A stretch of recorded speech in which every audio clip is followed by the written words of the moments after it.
మాటలు మాట్లాడుతున్నారు.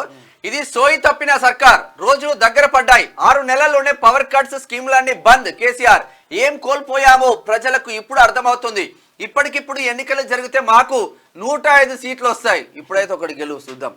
సుద్దాల అశోక్ తేజకు పాట రాయరాకపోతే నేనే దగ్గరుండి రాయించిన.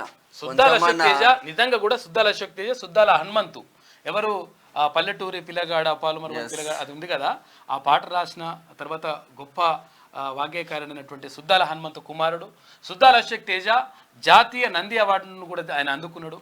తర్వాత మొన్న ఇది కుమరం భీముడు ఆ పాటను కూడా ఆయనే రాసిండు. అంటే గొప్ప గొప్ప సాహిత్యాన్ని గొప్ప గొప్ప పాటలను అందించిండు. ఆయనకు పాట రాయాలని చెప్పేసి ఇట్లా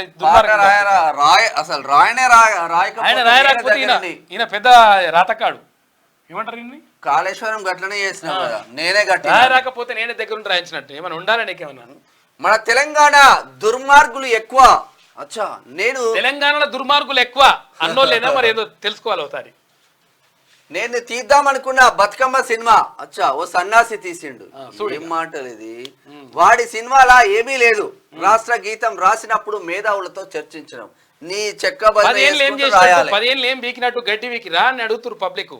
10 ఏళ్ళు ఏం చేసినావు, అధికారంలో ఉన్నావు కదా, ఆయన రాయరాకపోతే నేను రాయించినాడు. ఈయన మునగాడు, రాత మునగాడిన. ఎవడో పాట రాస్తే ఎవరో పేరు చెప్పుకున్నట్టుగా నీ పేరు నువ్వు చెప్పుకుని తెలియదా? తర్వాత ఇది చూడు చూడు నల్లగుండ గుండె నిండా ఫ్లోరైడ్ మళ్ళా క్లియర్ గా చూపించిండు కదా ఏది పాట రాసింది ఎవరో, ఆ సీన్ అన్న రాసిండని.